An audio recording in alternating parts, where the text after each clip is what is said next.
So let's talk about Urban Meyer, because this situation in Jacksonville has gotten even far worse than I possibly could have imagined. After 2 weeks ago, I said that I do not think he makes it through, or at least to his second season in Jacksonville. And the reason I said this on the podcast 2 weeks ago was really an NFL coach.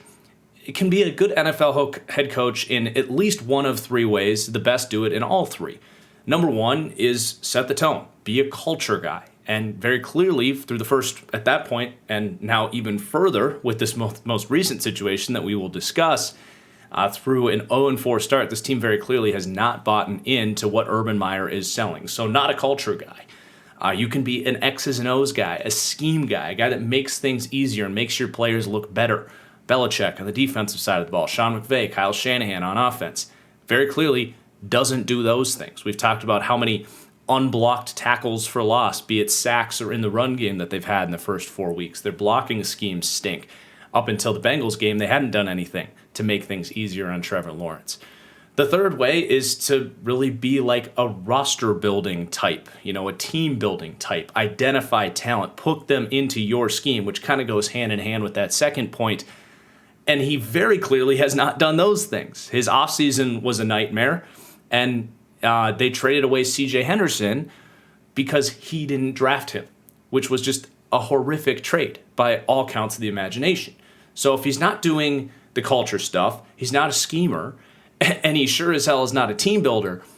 I said it 2 weeks ago, what the actual F does Urban Meyer do for the Jacksonville Jaguars? Now, fast forward about 10 days from when I said that, I think about 12 days. And now he has gotten in a scandal again with Urban Meyer. And you're now seeing reports that he's lost the locker room. Players don't take him seriously. He came in to explain this situation. And I should rewind and say that after the Bengals game, he was returning home to Ohio. And he was caught grinding with another woman that's not his wife at the bar, wearing an Ohio State shirt. Like, just classic Urban Meyer crap that when he got hired, people knew that he's a shady character. And here he is yet again. Within like 2 weeks of him getting hired, or at least within a month, they hired their strength coach, who was like under investigation at Iowa for misconduct with players. Just a disaster from the start. They drafted running back in the first round, the C.J. Henderson thing, and then they're terrible on the field as well. So like I said, what the actual F is Urban Meyer doing in Jacksonville? He's ruining the culture. He's ruining the team by getting rid of some of the talented players that they had, and he's making things harder on the field for Trevor Lawrence because his defense sucks, and the offense, he's doing very, very little things creative to make things easier on Trevor Lawrence. So I'm going to beg the question, because Urban Meyer's going to get fired for this. It's spiraling out of control as of this recording. I'm going to finish the podcast about 6 p.m. here on Tuesday, October 5th.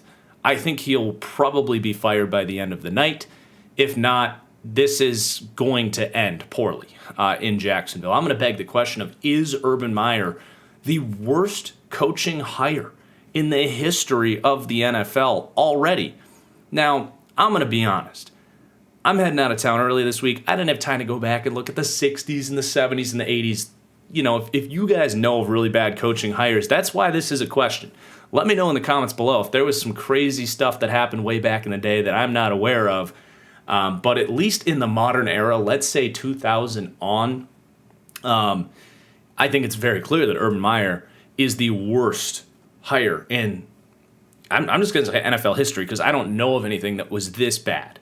There's coaches that kind of had controversy. I think it was Bobby Petrino in early 2000s. Had like a 3-10 team and left for college football in like a really suspicious way that really left a bad impression. I honestly, this doesn't happen very often with NFL coaches. Usually these guys are very put together and don't get into scandals off the field. So it's very unique in that way. Of course, there's coaches that ruined their roster, guys like Bill O'Brien. John Gruden has had some shakiness, but at least those guys, or at least Bill O'Brien did for a few years. He kind of fell off once he went from offensive mind to general manager. That's really when he fell apart. But at least Bill O'Brien, he went to the playoffs with, I don't even remember who his quarterback was. It wasn't Chad Henne, but it was like something like that. It was a really bad quarterback. Like, he was a good offensive coach. He just was a really bad team builder. Obviously, a nightmare for the Houston Texans, but I don't think it's as bad as what's going on in Jacksonville right now.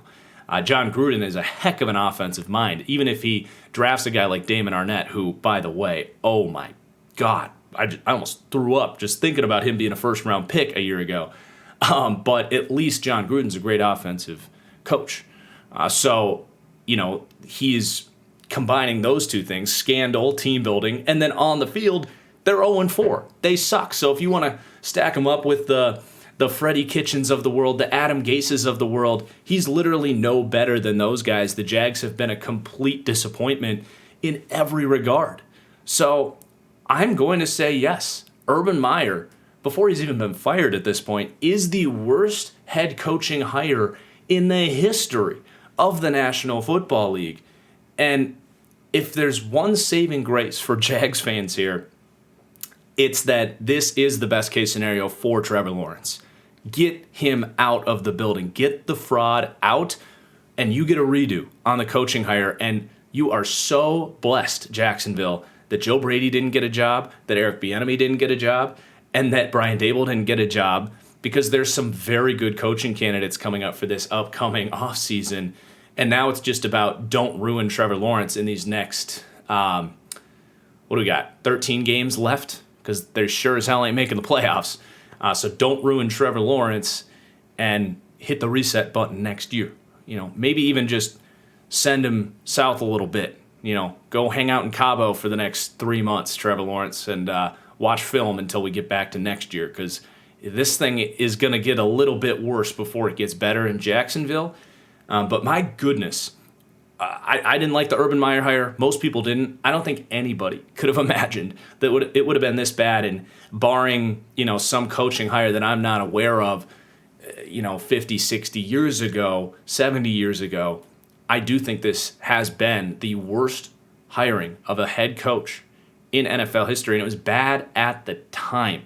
A guy that was out of football for 3 years, never had success at the NFL level, very clearly got into the NFL and didn't understand what the valuable positions were, what schemes he should run, and very clearly didn't have his life put together off the field either. So, Urban Meyer, an absolute definition of a dumpster fire for the Jacksonville Jaguars.